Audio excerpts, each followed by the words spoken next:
Now, the Home Affairs Department is set to take a hard look at high-flying pastors who've moved to South Africa to run lucrative churches. Minister Siyabonga Cwelesays says his department is considering a review of their status as permanent residents. The South African Revenue Service is also paying these so-called miracle pastors much closer scrutiny, while the ANC has called for rogue religious leaders to be investigated by the CRL Commission. Joining us now in studio is Edward Mafadza, CRL Rights Commission CEO.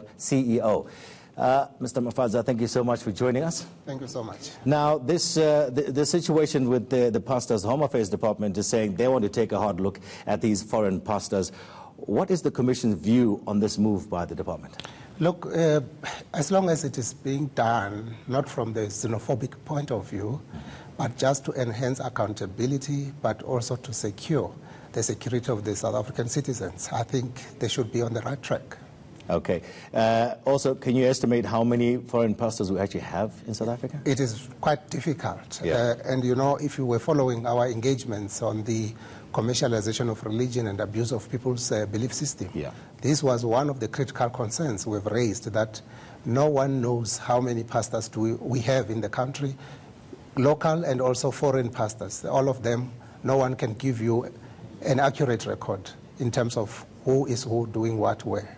Now, one of your aims is to provide space for religious communities to promote unity.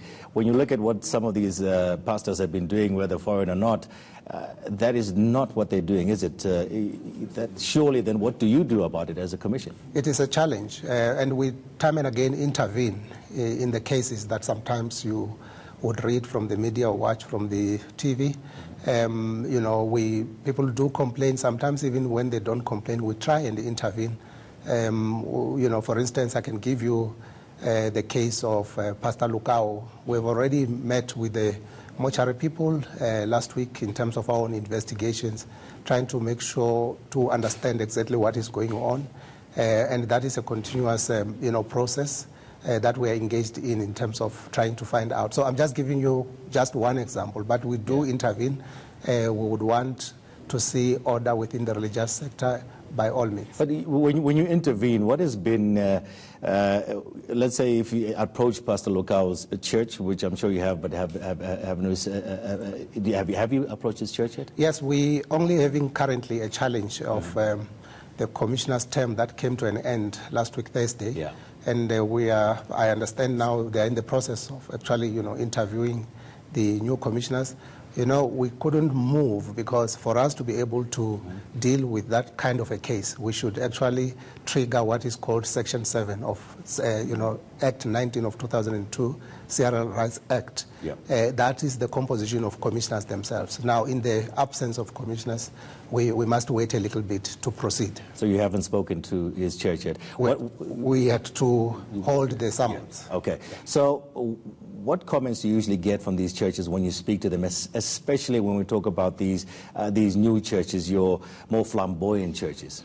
Well, there's a lot of resistance, a lot of anger, but the others are actually, you know, cooperating because they can see the bigger picture in which we are approaching these issues. It's not to punish anybody, but to say let us all be accountable and be able to create the image of this country to where everyone would want to see it. Okay. Now we're talking about the commission, the commission itself. Now, when can we actually expect new commissioners? We understand that they are doing the interviews next week, so we are hoping that immediately when they finish the interviews, the president will have to sign off the new team of commissioners, and then and that process, although we can't speak for presidency, but we think reasonably should be done by the end of this month. The ANC has called out, said this, that the CRL Commission needs to actually probe these rogue religious leaders. Have you looked at your more established churches, like maybe your Catholic churches and so forth? Do you look at them differently from these other churches, the more flamboyant churches? Actually, most of these things that are happening, you'll find that they are taking place in the so-called independent churches or standalone churches. But with the traditional churches, you do not find a lot of those. But of course, you do find some abuses here and there. But the shocking ones, you would normally find them there. So what we do as a commission is that we look at the good models, trying to import the same models to the other ones that are actually lacking in terms of public education that we do, so that we can encourage them to be orderly like the other people within the religious sector. So we really look at those.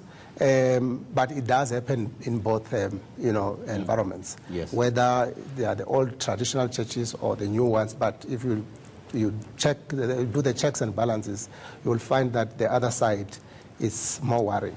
Okay. Has there been an audit at all at how much money these churches are making? Some of them? Well, we may not necessarily know how much, except that we can tell you that through our own investigations on the commercialization of religion and abuse of people's belief systems, others are actually even in the accounts of billions.